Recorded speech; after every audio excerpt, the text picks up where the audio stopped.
नमस्कार, आप सभी को मेरे चैनल पर स्वागत है। आज हम मेटल और नॉन मेटल्स के बारे में पढ़ेंगे।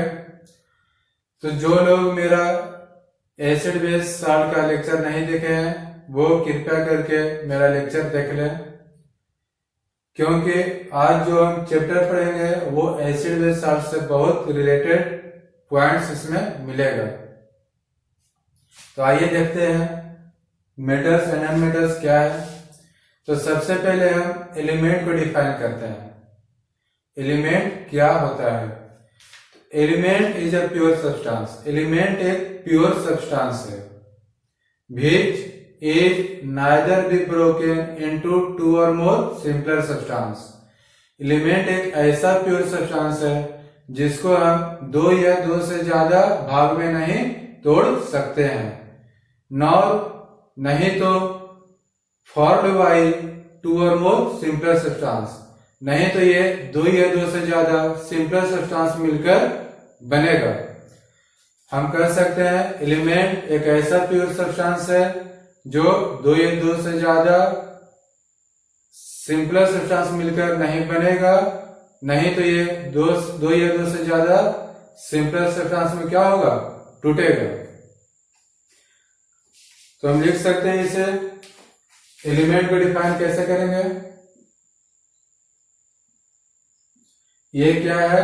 प्योर सब्सटेंस है जो neither be broken into two और more simpler substance nor be formed by two or more simpler substance। तो हम अभी क्या देखे?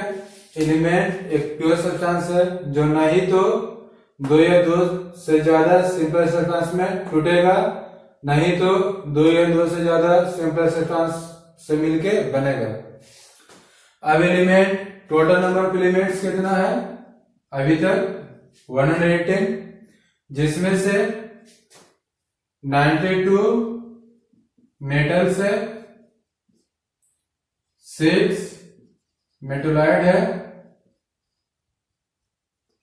और 20 नॉन मेटल्स है। 92 मेटल्स है, 6 मेटोलाइड है और 20 नॉन मेटल्स है। टोटल कितना हुआ? 118। तो हम कह सकते हैं एलिमेंट को तीन पार्ट में क्लासिफाई किया गया, मेटल, मेटोलाइड और नॉन मेटल्स। तो आज हमारा लेक्चर का जो मेटल के बारे में हम पढ़ेंगे। अब देखते हैं मेटल क्या होता है। तो जैसा कि आप लोग क्लास 8 में पढ़े होंगे, मेटल क्या है? गुड कंडक्टर ऑफ इलेक्ट्रिसिटी है, सोनरस है, लस्ट्रस है, सॉलिड स्टेट में होता है और क्या होता है? हार्ड होता है, डक्टिलिटी होता है, मेलेबिलिटी होता है। यही सब लोग पढ़े थे। अब यहाँ पे देखेंगे मेटल जो है सॉलिड स्टेट में है। तो सॉलिड स्टेट में क्यों है? क्योंकि मेटल का जो एटम है सब क्लोजली पैक्ड रहता है, वेरी हाई अट्रैक्टिव फोर्स से पैक है। तो हम क्या कहेंगे? ये सॉलिड स्टेट में है। अब देखते हैं हाई डेंसिटी क्यों है? क्योंकि नंबर ऑफ एटम्स मेटल में हाई अट्रैक्टिव फोर्स के कारण क्या है? सब क्लोजली पैक्ड है। तो हम कह सकते हैं इसका हाई डेंसिटी भी है। जैसे में दो रूम है, रूम ए और room B. Suppose that room A में 10 मेंबर है और रूम बी में 100 मेंबर है। तो हाई डेंसिटी किसका होगा? रूम बी का। ठीक उसी तरह से जब सॉलिड स्टेट में है तो इसका डेंसिटी भी क्या होगा? हाई होगा। अब देखते हैं मेटल जो है high melting of boiling point होता है मेटल का। अब हाई मेल्टिंग बॉइलिंग पॉइंट क्यों है? क्योंकि सभी एटम इसमें क्लोजली पैक्ड रहता है, due to very attractive force, बहुत सारा अट्रैक्टिव फोर्स के कारण, बहुत मजबूत अट्रैक्टिव फोर्स के कारण सब क्या रहता है, क्लोजली पैक्ड है। तो इस अट्रैक्टिव फोर्स को ब्रेक करवाने के लिए उसको ज्यादा एनर्जी चाहिए। जब ज्यादा एनर्जी कहां से मिलेगा, जब इसका ज्यादा क्या देंगे, हीट देंगे, तभी तो ज्यादा एनर्जी मिलेगा। तो हम कह सकते हैं क्या, मेटल जो क्या है, हाई मेल्टिंग पॉइंट है। यूजुअली हार्ड, प्रायः जो मेटल रहता है सब क्या रहता है, हार्ड रहता है। Good conductor of electricity, good conductor of electricity क्यों है, क्योंकि मेटल के पास फ्री इलेक्ट्रॉन होता है। जैसे में सोडियम, सोडियम के पास +4, कैल्शियम के पास 2+, मैग्नीशियम के पास 2+, एल्युमिनियम के पास 3+, लिथियम के पास प्लस। हम यहाँ पे देख रहे हैं जो सोडियम के पास क्या है, एक पॉजिटिव चार्ज है। ये पॉजिटिव चार्ज मतलब इसके पास एक फ्री इलेक्ट्रॉन है। ये क्या करेगा, अपना फ्री इलेक्ट्रॉन को दूसरा को देगा। मेरे पास कुछ ज्यादा हो गया, तो ज्यादा हो गया तो कोई मांग लिया तो हम दे देंगे उसको, कहा कि हम दाने हैं, बहुत दाने हैं ज्यादा। कैल्शियम, कैल्शियम में 2 फ्री इलेक्ट्रॉन है। जब 2 फ्री इलेक्ट्रॉन है तो ये 2 इलेक्ट्रॉन को क्या करेगा, डोनेट करेगा। मैग्नीशियम में 2 फ्री इलेक्ट्रॉन है, 2 फ्री इलेक्ट्रॉन को क्या करेगा, डोनेट करेगा। एल्युमिनियम में 3 गो है, 3 फ्री इलेक्ट्रॉन को क्या करेगा, डोनेट करेगा। अब डोनेट किसको करेगा, जो लेगा उससे को नहीं देगा, ये तो लेगा कौन, जो नॉन मेटल रहेगा वो। नॉन मेटल के पास नेगेटिव चार्ज होता है, जो क्या करता है, मेटल से इलेक्ट्रॉन गेन करता है। तो हम कर सकते हैं मेटल कौन होगा, जो मेटल कौन होगा, जो इलेक्ट्रॉन को क्या करेगा, डोनेट करेगा। जो इलेक्ट्रॉन को डोनेट करेगा वो क्या होगा, मेटल होगा। या तो सिंपल वे में हम कह सकते हैं जिसका आउटर मोस्ट सेल में, क्या हम बोले, वैलेंस सेल में, आउटर मोस्ट सेल को ये वैलेंस सेल भी कहेंगे। कितना इलेक्ट्रॉन हो, 1 इलेक्ट्रॉन, 2 इलेक्ट्रॉन, 3 इलेक्ट्रॉन हो, उसको हम क्या कहेंगे, मेटल कहेंगे। एक्सेप्शन में बोरोन को छोड़ के, बोरोन जो है इसका आउटर मोस्ट सेल में 3 होता है, 3 इलेक्ट्रॉन होता है। जैसे में बोरोन, बोरोन का एग्जांपल लेते हैं। बोरोन का क्या होता है, एटॉमिक नंबर 5, बोरोन का एटॉमिक नंबर 5, इलेक्ट्रॉनिक कॉन्फ़िगरेशन 2 और 3। इसके पास तो वैलेंस इलेक्ट्रॉन कितना है, 3 है, लेकिन फिर भी क्या है, नॉन मेटल है, ये एक्सेप्शन में हो जाएगा। अब हम देखते हैं मेलिएबल। मेलिएबल में क्या हुआ, बीटेन इनटू थिन शीट, जैसे में लोहा को पीट पीट कर लंबा चौड़ा एक चदरा बना देते हैं, उसी को क्या कहेंगे, malleable. Ductile, ductile means drawn into thin wire, उसको एक बहुत पतला सा वायर भी उसको हम क्या कर सकते हैं, तीर सकते हैं, तो उसको हम क्या कहेंगे, डक्टाइल है। मेटल क्या है, डक्टाइल होता है। सोनरस और लस्टरस होता है, ये जब गिरता है तो झंझनाहट का आवाज होता है। और लस्टरस क्यों, क्योंकि जब इस पे सनलाइट पड़ेगा या फिर कोई लाइट पड़ेगा तो इसमें फोटो इलेक्ट्रिक इफेक्ट होता है। तो जो कभी और लेक्चर में हम बताएंगे फोटो इलेक्ट्रिक इफेक्ट क्या होता है। ऐसे सिंपल वे में समझो कि जब इस पे लाइट कोई मेटल पे पड़ता है तो इसके पास, जो मेटल के पास फ्री इलेक्ट्रॉन है, लाइट पड़ने पर ये फ्री इलेक्ट्रॉन क्या होता है, एनर्जी गेन करके उड़ता है। जब एनर्जी गेन करके ये फ्री इलेक्ट्रॉन उड़ जाएगा तो हम क्या कहेंगे, तो ये क्या होता है, चमकता है। या तो सिंपल वे में कह सकते हैं, ऑर्केस्ट्रा में तो तुम लोग देखा होगा, क्या देखा होगा, जब कोई डांस करता है तो लोग गमछी लेके क्या करते हैं, उड़ाना शुरू कर देते हैं। मतलब उधर से एनर्जी मिलता है, जो डांस करता है उन लोग से हम लोग को एनर्जी मिला, एनर्जी मिला तो हम लोग क्या करते हैं, गमछी लेके उड़ाना शुरू कर देते हैं। तो ये क्या हुआ, फोटो इलेक्ट्रिक इफेक्ट हुआ, मतलब एनर्जी गेन किए और हम एक्टिव हो गए। खैर छोड़ो, अब देखते हैं फ्रेंड्स सॉलिड स्टेट। अब सॉलिड स्टेट में क्या सभी मेटल सॉलिड स्टेट में है? तो नहीं, एक्सेप्शन में मरकरी। एक मरकरी जो है एक्सेप्शन में है, जो कौन सा स्टेट में है? लिक्विड स्टेट में है। हाई डेंसिटी, सभी मेटल का हाई डेंसिटी होता है, लेकिन कुछ ऐसा भी मेटल है जिसका लो डेंसिटी भी होता है, जो हम देखेंगे।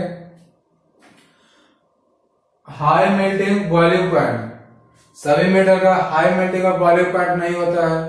दो मेटल जो है एक्सेप्शन में है, गैलियम और सीजियम। ये गैलियम और सीजियम जो है वो उसका हाई मेल्टिंग पॉइंट नहीं होता है। गैलियम और सीजियम को रूम टेम्परेचर पर भी ये क्या होता है? लिक्विड फॉर्म में चेंज हो जाता है। अब देखते हैं यूजुअली हार्ड मेटल जो है सब क्या रहता है? हार्ड रहता है। लेकिन फ्रेंड्स, जो metal group number 1 group number 2 से बिलोंग करेगा, कौन कौन? पीरियोडिक टेबल का ग्रुप नंबर 1, पीरियोडिक टेबल देखेंगे तो उसमें 18 ग्रुप रहता है। तो ग्रुप नंबर 1 और group number 2 it means alkali metal और अल्कलाइन अर्थ मेटल। ये दो ग्रुप से जो बिलोंग करेगा वो कैसा होगा? सॉफ्ट होगा, लो मेल्टिंग पॉइंट होगा और क्या होगा? लो डेंसिटी भी उसका होगा। ठीक फ्रेंड्स, अब देखते हैं मेलिएबल। मेलिएबल कहने का मतलब क्या हुआ? Beaten into thin sheet. तो सबसे ज्यादा मेलिबिलिटी किसका है? सबसे ज्यादा मेलिबिलिटी की बात करें तो सबसे ज्यादा मेलिबिलिटी किसका है? सिल्वर का। किसका? सिल्वर का जो है सबसे ज्यादा मेलिबिलिटी है। डक्टाइल का बात करें तो सबसे ज्यादा डक्टाइल जो कौन होता है? गोल्ड। गोल्ड जो है सबसे ज्यादा डक्टाइल होता है। या फिर इसमें एल्युमिनियम भी है जो मेलिबिलिटी इसका ज्यादा है। ठीक, अब आप देखते हैं chemical property of metals. Metals का केमिकल प्रॉपर्टी क्या क्या होता है? तो केमिकल प्रॉपर्टी कहने का मतलब, अब देखो मेटल का केमिकल प्रॉपर्टी के बारे में बात करें है तो सबसे पहले हम क्या कर सकते हैं? मेटल केमिकल के आधार पे मेटल वो होगा जो अपने इलेक्ट्रॉन को क्या करेगा? डोनेट करेगा। पहला पॉइंट ये भी हो सकता है। दूसरा पॉइंट क्या हो सकता है? जब मेटल एसिड के साथ रिएक्ट करेगा। छोड़ो, देखेंगे ये। अब देखते हैं केमिकल प्रॉपर्टी ऑफ मेटल क्या क्या है। पहला देखेंगे reaction with oxygen. Reaction with oxygen, जब मेटल को ऑक्सीजन के साथ रिएक्ट करवाते हैं तो क्या क्या मिलता है? सपोज दैट कैल्शियम रिएक्ट किया ऑक्सीजन के साथ। अब यहाँ पे आप लोग सोचते होंगे O2 क्यों लिखे? क्योंकि ऑक्सीजन जो है सिंगल स्टेट में नहीं रहता है, वो कंबाइंड स्टेट में रहता है। यही कारण क्या लिखे? O2। ऑक्सीजन का सिंगल एटम जो है फ्री स्टेट में नहीं रहता है, वो कंबाइंड स्टेट में रहेगा, तभी फ्री स्टेट में आ पाएगा। क्या बनेगा? CaO कैल्शियम का 2 प्लस ऑक्सीजन पे 2 माइनस मिलके CaO। तो reaction with oxygen it means when metal react with oxygen. जब मेटल ऑक्सीजन के साथ रिएक्ट करेगा तो क्या बनेगा? Metallic oxide. क्या बनेगा? Metallic oxide. जब मेटल ऑक्सीजन के साथ रिएक्ट करेगा तो मेटालिक ऑक्साइड बनेगा। और इस मेटालिक ऑक्साइड का नेचर क्या होगा? Nature of metallic oxide is basic. Metallic oxide का नेचर क्या होगा? बेसिक होगा। अब हम देखते हैं इसमें कि सोडियम और पोटासियम, ये दो जो मेटल है सोडियम और पोटासियम, ये क्या है? वेरी रिएक्टिव है। वेरी रिएक्टिव होने के कारण जब इसे हम एयर के प्रेजेंस में लगाते हैं तो क्या होता है? वो जल जाता है। क्या होगा? वो जल जाएगा। यही कारण सोडियम और पोटासियम को हम लोग कहाँ रखते हैं? केरोसिन में डुबो कर रखते हैं। तो सोडियम और पोटासियम को कहाँ रखते हैं? केरोसिन में। और हम लोग ज्वेलरी पर्पस के लिए क्या चाहिए, कौन सा मेटल यूज करते हैं, गोल्ड यूज करते हैं, या तो फिर कॉपर भी यूज होता है, या तो फिर सिल्वर भी यूज होता है। कॉपर, गोल्ड, सिल्वर ये सब क्यों यूज होता है, क्योंकि ये सब जो है लो रिएक्टिविटी है। ये सब मेटल जो है क्या है, लो रिएक्टिव है, वो एयर के प्रेजेंस में जल्दी रिएक्ट नहीं होता है। अब हम गोल्ड के बारे में आप जानते हैं, तो गोल्ड 24 कैरेट का जो गोल्ड होता है वो बहुत शुद्ध रहता है, ठीक। ये इतना लचरस रहता है, इतना कमजोर रहता है, इसे हल्का सा उंगली से टच करेंगे तो क्या होगा, 24 कैरेट का गोल्ड टूट जाता है। तो इसे हम 2 कैरेट इस गोल्ड में हम क्या मिलाते हैं, या तो कॉपर मिला देते हैं या तो फिर सिल्वर मिलाते हैं। कॉपर और सिल्वर मिला के इस गोल्ड को हम लोग क्या करते हैं, कुछ मजबूत बनाते हैं कि आसानी से टूट नहीं जाए। अब हम देखते हैं मैग्नीशियम। आप लोग देखे होंगे जैसे में आयरन में बहुत जल्दी जंग लग जाता है, लगता है जब आयरन जो है ऑक्सीजन के प्रेजेंस में आता है, ठीक, तो क्या इसमें लगता है, Fe2O3 फेरिक ऑक्साइड बनाता है। कब, जब ऑक्सीजन के प्रेजेंस में आता है तो मतलब मॉइस्चरस रहेगा तब। लेकिन यही हम देखते हैं एल्युमिनियम के कंडीशन में। एल्युमिनियम का भी जंग लगता है जल्दी, नहीं लगता है। मैग्नीशियम में लगता है, नहीं लगता है। और किस में नहीं लगता है, जिंक में और लीड में।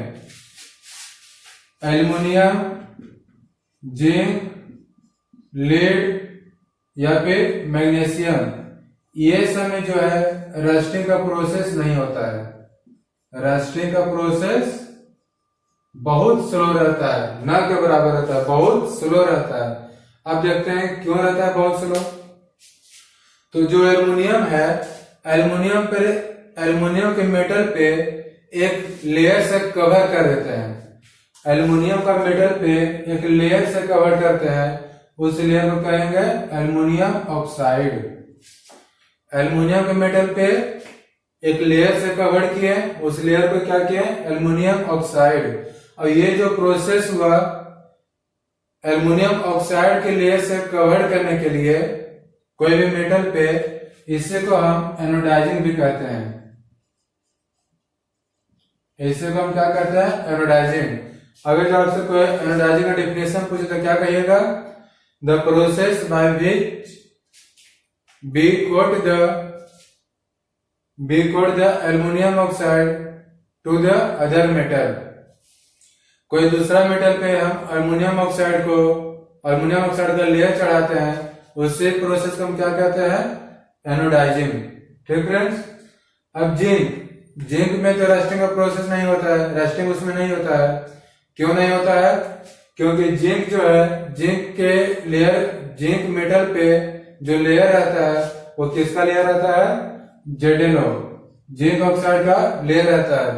अब ये एल्युमिनियम ऑक्साइड, जिंक ऑक्साइड, ये सब क्या करता है, ये सब जो है ऑक्सीडेशन से बचाता है। ऑक्सीडेशन होने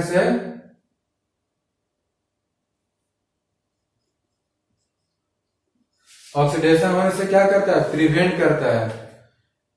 एल्युमिनियम, एक बार एल्युमिनियम को हम ऑक्सीडाइज करवाएं in the presence of electricity, ठीक, और जब इलेक्ट्रिसिटी के प्रेजेंस में इसको ऑक्सीडाइज करवा के क्या करवाते हैं, एल्युमिनियम पर लेयर चढ़वा देते हैं। ठीक, जब एल्युमिनियम पर लेयर चढ़ाए तो उस पर Al2O3 का लेयर आ गया। अब Al2O3 जो है फर्दर ऑक्सीडेशन से प्रिवेंट करता है। अब इसके बाद इसमें ऑक्सीडेशन का प्रोसेस नहीं होगा। जिंक में क्या होता है, ZnO का लेयर चढ़ाते हैं। ये ZnO क्या करता है, फर्दर ऑक्सीडेशन होने से क्या करता है, प्रिवेंट करता है। अब इससे ज्यादा इस जिंक में ऑक्सीडेशन नहीं होगा। तो ये सब जो है क्या होता है, जल्दी से रस्टिंग ये सब में नहीं होता है। मैग्नीशियम, MgO, मैग्नीशियम ऑक्साइड का मैग्नीशियम पे क्या होता है, लेयर आ जाता है। अब हम लोग सुने होंगे जब मैग्नीशियम रिबन को जलाते हैं तो क्या करते हैं, पहले सबसे पहले मैग्नीशियम रिबन को सैंड पेपर से साफ करते हैं। सैंड पेपर से साफ क्यों करते हैं, क्योंकि ये मैग्नीशियम ऑक्साइड का जो लेयर है मैग्नीशियम रिबन पे, वो क्या करता है, बर्निंग होने से बचाएगा। क्यों बचाएगा? क्योंकि मैग्नीशियम ऑक्साइड जो है वो ऑक्सीडेशन होने से क्या करेगा, प्रिवेंट करेगा। जब ऑक्सीडेशन होने से प्रिवेंट करेगा तो बर्निंग होने से क्या होगा, बचाएगा। क्यों? क्योंकि बर्निंग होने के लिए नेसेसरी क्या है, ऑक्सीजन। और जो मैग्नीशियम ऑक्साइड क्या करेगा, इससे प्रिवेंट करेगा। तो मैग्नीशियम रिबन जो है जल नहीं पाता है। यही कारण मैग्नीशियम रिबन को सैंड पेपर से क्या करते हैं, साफ करते हैं, तभी से हम जलाते हैं। अब हम देखते हैं आयरन और आयरन फिलिंग। आयरन कभी जलता है जल्दी? इग्निशन टेम्परेचर पे आयरन कभी जल नहीं पाता है। इग्निशन टेम्परेचर कहेंगे कि इसको ऐसा मिनिमम टेम्परेचर जो मिनिमम टेम्परेचर पे जल जाए उसे क्या कहेंगे, इग्निशन टेम्परेचर। अब आयरन लिए और आयरन फिलिंग लिए, आयरन का छोटा छोटा पार्टिकल लिए, तो आयरन जो है जल नहीं पाता है इग्निशन टेम्परेचर पे। सबसे कम टेम्परेचर पे आयरन नहीं जलता है। और यही आयरन फिलिंग जो छोटा छोटा पार्टिकल है ये क्या होता है, इग्निशन टेम्परेचर पे जल जाता है। हम कह सकते हैं आयरन का जो ब्लॉक है, सपोज दैट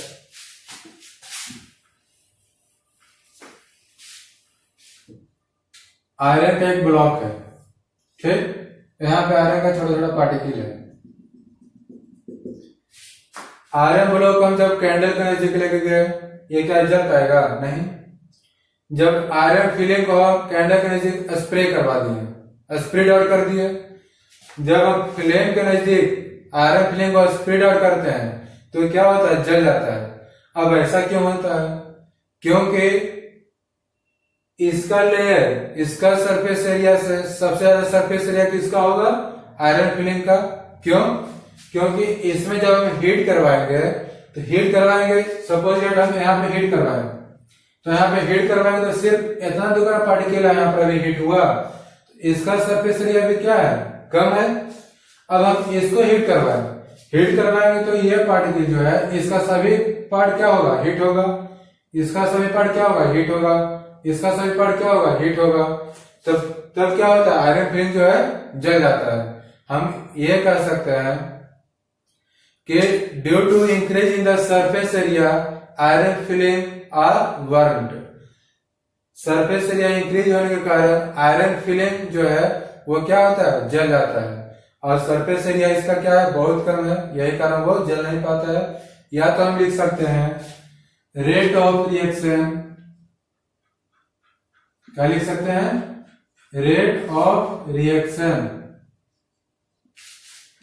बिटवीन किसके किसके बीच, iron and oxygen.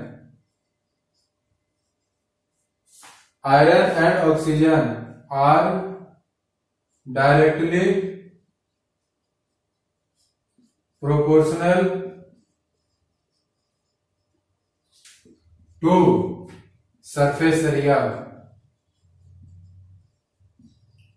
Surface area का आयरन और ऑक्सीजन का रिएक्शन क्या है, डायरेक्टली प्रोपोर्शनल है। अब जैसे में आयरन रड लिए, एक आयरन रड लिए और वही आयरन को हम छोटा छोटा पार्टिकल करके रख दिए, ठीक, तो सबसे ज्यादा रेस्टिंग किसमें होगा, जिसका सबसे ज्यादा सरफेस एरिया होगा। तो हम कह सकते हैं रेट ऑफ रिएक्शन, रिएक्शन का जो रेट है वो किस पर डायरेक्टली प्रोपोर्शनल रहेगा, सरफेस एरिया पे। आप लोग समझ गए होंगे क्या हम कहना चाह रहे हैं।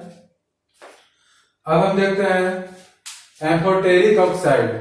जैसे में अभी क्या बना था, मेटालिक ऑक्साइड, तो एम्फोटेरिक ऑक्साइड के बारे में हम बताए थे, एसिड बेस सॉल्ट में भी बताए थे। अगर नहीं देखोगे आप मेरा चैनल एसिड बेस सॉल्ट वाला, तो आप मेरा लेक्चर वहां पर मेरे चैनल से देख सकते हैं कि एम्फोटेरिक ऑक्साइड क्या होता है। फिर भी एम्फोटेरिक ऑक्साइड क्या है, एक ऐसा ऑक्साइड है जिसका नेचर एसिडिक और बेसिक दोनों हो, उसको हम क्या कहेंगे, एम्फोटेरिक ऑक्साइड। अब हम देखते हैं रिएक्शन विथ हाइड्रोजन। जब हाइड्रोजन के साथ रिएक्ट करते हैं तब क्या क्या मिलता है, रिएक्शन विथ हाइड्रोजन। तो यहाँ पे क्या सभी मेटल हाइड्रोजन के साथ रिएक्ट करेगा, नहीं करेगा। कौन सा मेटल हाइड्रोजन के साथ रिएक्ट करेगा, जो हाईली रिएक्टिव होगा। जैसे में सोडियम रिएक्ट करेगा, पोटासियम रिएक्ट करेगा और कैल्शियम रिएक्ट करेगा। यही तीन मेटल जो है वो हाइड्रोजन के साथ क्या करेगा, रिएक्ट करेगा। जैसे में when sodium react with hydrogen H2, hydrogen free state में नहीं रहेगा, कंबाइंड स्टेट में रहेगा, देन फॉर सोडियम हाइड्राइड, इसका नाम क्या होगा, सोडियम हाइड्राइड।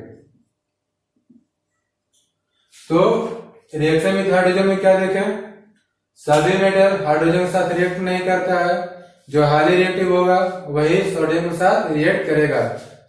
अब हम देखते हैं reaction with water. When metal react with water then form metallic oxide and hydrogen gas, if this metallic oxide can be dissolve in water then form metallic hydroxide. हम simple यही कहें कि जब metal water के साथ react करेगा तो क्या बनाएगा, मेटालिक ऑक्साइड, क्या बनाएगा, मेटालिक ऑक्साइड और हाइड्रोजन गैस। अब यही जब मेटालिक ऑक्साइड अगर पानी में घुल सके, यही जब मेटालिक ऑक्साइड वाटर में डिजॉल्व हो सकता है, तब क्या बनाएगा, मेटालिक हाइड्रोक्साइड। इसका कहने का मतलब क्या हुआ कि सभी मेटल जो है वाटर में डिजॉल्व नहीं हो सकता है, तभी तो मेटालिक हाइड्रोक्साइड नहीं बनाया। हम क्या कहें, जब मेटल वाटर के साथ रिएक्ट करेगा तो क्या बनाएगा, metallic oxide hydrogen gas. If अगर ये मेटालिक ऑक्साइड वाटर में और डिजॉल्व हो सकता है, तब क्या बनाएगा, मेटालिक हाइड्रोक्साइड। इसका मतलब सभी मेटालिक ऑक्साइड जो है वाटर में डिजॉल्व नहीं होगा। ठीक, तो कौन कौन सा मेटालिक ऑक्साइड वाटर में डिजॉल्व नहीं होगा, तो जैसे में जो तुम्हारा ग्रुप 1 ग्रुप 2 ये पहला ग्रुप का एलिमेंट और दूसरा ग्रुप का एलिमेंट को छोड़ के जनरली तुम्हारा जो मेटल रहता है सब क्या होता है, वाटर में डिजॉल्व नहीं करता है। ठीक, जैसे में आयरन वाटर डिजॉल्व नहीं करेगा, एल्युमिनियम नहीं करेगा, कैल्शियम नहीं करेगा,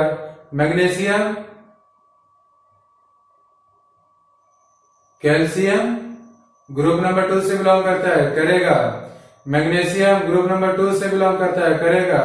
जिंक नहीं करेगा, एल्युमिनियम नहीं करेगा, क्योंकि ये सब ना तो ग्रुप नंबर 1 ना तो ग्रुप नंबर 2 से बिलोंग करता है।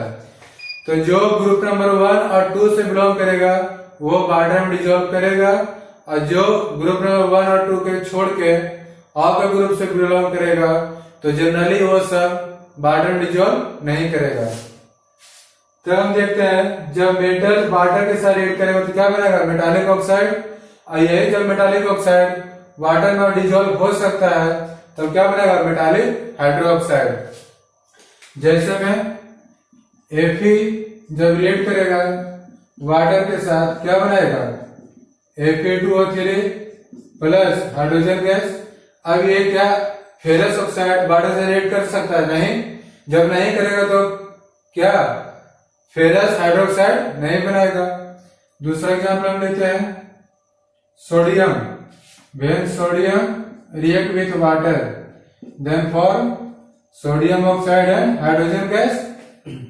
अब वाटर से रिएक्ट करो तो क्या चीज में है, एक्वस में है। ये भी क्या था, एक्वस में था, लेकिन फ्रेंड्स क्या ये फेरस ऑक्साइड जो है वाटर से डिजॉल्व नहीं कर रहा है। अब ये जब एक्वस में है तो ये मेटालिक ऑक्साइड जब वाटर से रिएक्ट करेगा, मेटालिक ऑक्साइड जब वाटर से रिएक्ट करेगा क्या बना देगा, मेटालिक हाइड्रोक्साइड। मतलब जब यही NaO रिएक्ट करेगा वाटर के साथ क्या बना देगा, NaOH का होल टू हाइड्रोजन गैस क्या हो गया, पहले ही इवोपरेट हो गया। तो हम सिंपल वे में क्या कर सकते हैं, जब मेटल रिएक्ट करेगा वाटर के साथ क्या बनाएगा, मेटालिक हाइड्रोक्साइड और हाइड्रोजन गैस। लेकिन किसको किसको छोड़ के, जो वाटर में डिजॉल्व नहीं होगा उसको छोड़ के, वो सब मेटल को छोड़ के। ठीक, अब हम देखते हैं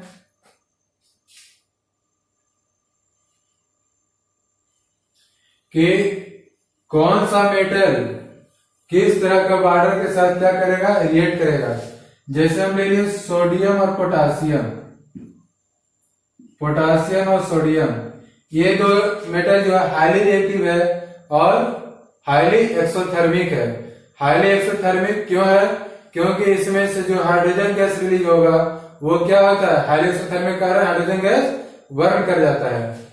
ये दोनों जो मेटल है जब वाटर के साथ रिएक्ट करता है, किसके साथ, वाटर के साथ, तो क्या बनाएगा, ग्रुप नंबर 1 से दोनों बिलोंग करता है तो वाटर में तो डिजोल्व होगा ही। क्या बनाएगा, KOH और NaOH प्लस हाइड्रोजन गैस, यही ना बनाएगा। ठीक, और ये दोनों क्या है, हाईली एक्सोथर्मिक है।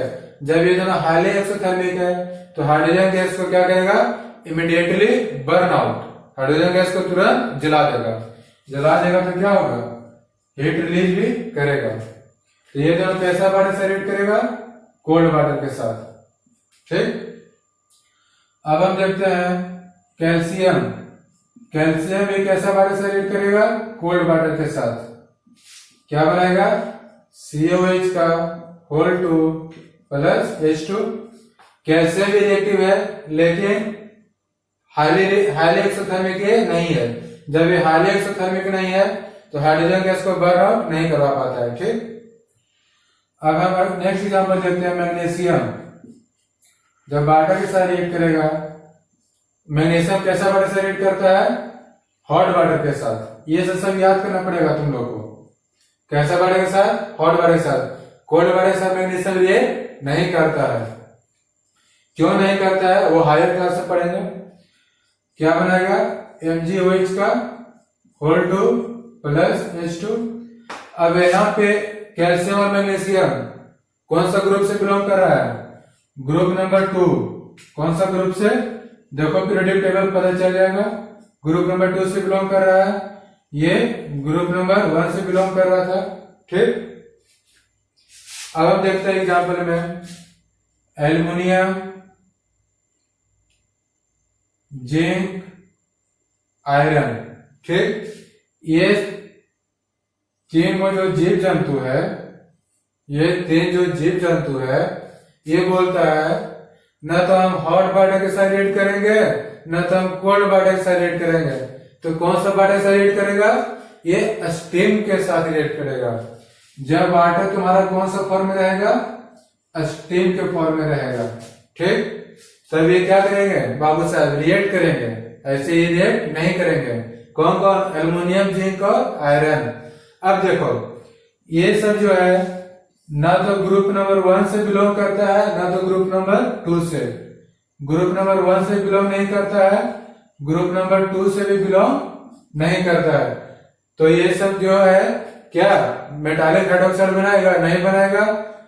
ये सब क्या बनाएगा, मेटालिक ऑक्साइड बनाएगा। ठीक, तब देखते हैं क्या बनाता है। एल्युमिनियम वाटर के साथ मिला, क्या बनाएगा, aluminium oxide plus hydrogen gas release करेगा। जिंक जब मिलेगा, zinc oxide plus hydrogen gas. Iron जब मिलेगा क्या बनेगा, ferrous oxide, ferric oxide plus hydrogen gas. कौन सा ऑक्साइड, फेरिक ऑक्साइड। ठीक, फेरिक मतलब आयरन का वैलेंसी 3, फेरस मतलब आयरन का वैलेंसी 2। अब हम यहाँ पे एक चीज देखते हैं कि सोडियम और मैग्नीशियम के बारे में।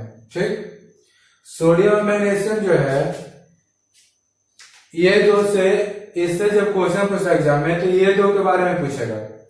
क्या पूछेगा कि कौन कौन सा मेटल पानी में डिजोल्व होने के बाद, ठीक, कौन कौन सा मेटल पानी में डिजोल्व होने के बाद वाटर फ्लोट करता है, कौन कौन सा मेटल वाटर में फ्लोट करेगा। ठीक, तो कैल्शियम और मैग्नीशियम जो है, जैसे मैं वाटर में कैल्शियम मैग्नीशियम डालें तो क्या होता है, हाइड्रोजन गैस क्या होता है, रिलीज करेगा। हाइड्रोजन गैस क्या करता है, मेटल में चिपक जाता है। मेटल में हाइड्रोजन गैस क्या हो गया, चिपक गया, तो मेटल को क्या किया, गैस जो है क्या करता है, राजक होगा। तो ये गैस हाइड्रोजन गैस जो है कैल्शियम और मैग्नीशियम को भी क्या करवाता है, राजक करवाता है। कैसे, हाइड्रोजन गैस जो है क्या किया था, मेटल में चिपक गया था, तो कैल्शियम मैग्नीशियम को भी क्या करवाया, वाटर में फ्लोट करवाया। तो ये दोनों क्या करता है, फ्लोट इन वाटर, वाटर में फ्लोट करेगा। क्यों करेगा, because hydrogen gas stick to metals, hydrogen gas जो है वो मेटल के साथ क्या करता है, चिपक जाता है, और ये जो को फ्लोट करवाता है। ठीक, ये सब तो फेरिक एल्युमिनियम ऑक्साइड है, ये सब तो क्या होगा, कभी फ्लोट करेगा नहीं। ठीक, अब हम देखते हैं रिएक्शन विद एसिड। जब कोई भी मेटल एसिड के साथ रिएक्ट करेगा तो क्या क्या बनाएगा, जैसे में sodium react with acid then form sodium chloride and hydrogen gas. It means we can say that when metal react with acid then form salt and hydrogen gas. But friends, when metal react with nitric acid, आइए मैं यहाँ पर क्या बताया, जब metal react करेगा acid के साथ तो क्या बनाएगा, साल्ट और हाइड्रोजन गैस। लेकिन जब यही मेटल नाइट्रिक एसिड के साथ रिएक्ट करेगा तब बनाएगा साल्ट और वाटर। यहाँ पे वाटर क्यों बनाता है, क्योंकि नाइट्रिक एसिड जो है वो ऑक्सीडाइजिंग एजेंट है। क्या ये ऑक्सीडाइजिंग एजेंट, जैसे में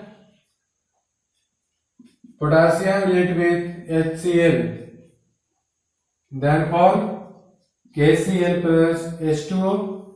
क्यों, क्योंकि सॉरी फ्रेंड्स HNO3, क्योंकि HNO3 क्या है, ऑक्सीडाइजिंग एजेंट है। हाइड्रोजन ऑक्सीडाइज क्या बनाएगा, H2O, Cl प्लस HNO3 क्या बनाएगा, CaNO3 का होल 2 प्लस H2O। लेकिन फ्रेंड्स एक्सेप्शन में, केमिस्ट्री में एक्सेप्शन भरा हुआ है। अब देखते हैं क्या है एक्सेप्शन में, मैग्नीशियम और मैग्नीज, मैग्नीशियम और मैग्नीज, मैग्नीशियम और मैग्नीज।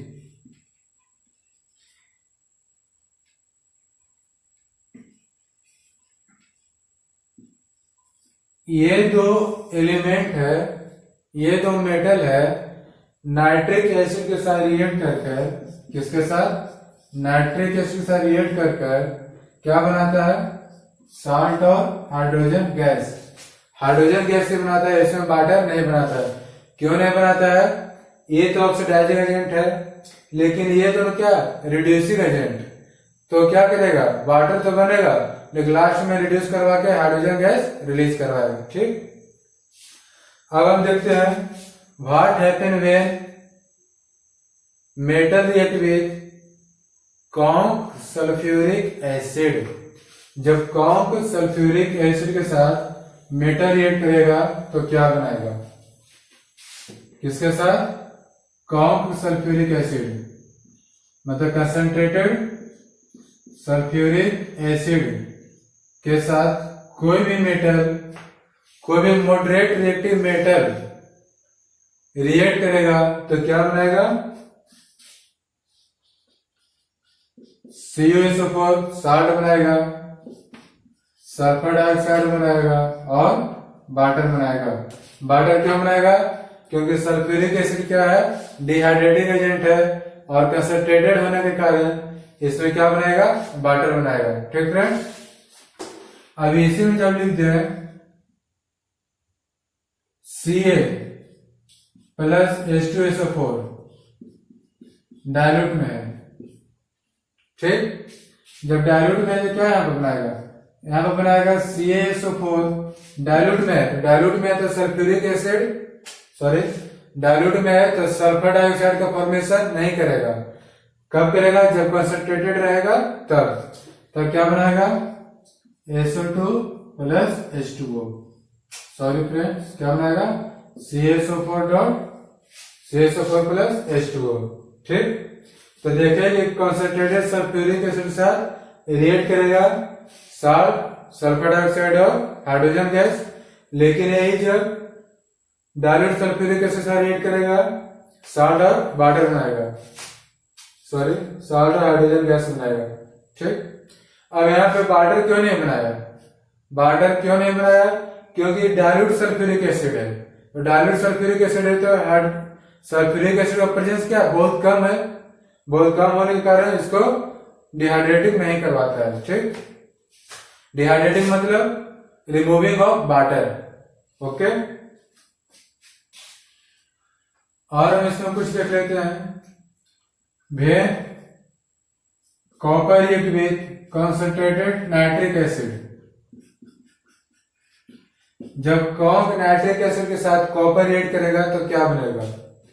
बनेगा CuNO3 का होल 2 प्लस नाइट्रोजन डाइऑक्साइड और प्लस वाटर। ठीक, जब कॉपर नाइट्रिक एसिड से रिएक्ट करेगा क्या क्या बनेगा? CuNO3 का होल 2 नाइट्रोजन डाइऑक्साइड और वाटर। ठीक फ्रेंड्स, तो यहां पर हम देख लिए जो रिएक्शन जो मेटल के साथ जो इंपॉर्टेंट रिएक्शन होता है एसिड के साथ, ये हम यहाँ पे कर चुके हैं। ठीक, तो आज का लेक्चर मेरा यहाँ पे समाप्त हुआ और नेक्स्ट लेक्चर मेरा जो लेक्चर 2 रहेगा वो नॉन मेटल के बारे में रहेगा, और उसके बाद लेक्चर 3 जो एग्जाम में बहुत बार पूछता है क्या पूछता है? मेटलर्जी से रिलेटेड क्वेश्चन कि एक्सट्रैक्शन ऑफ मेटल कैसे होता है। ठीक फ्रेंड्स,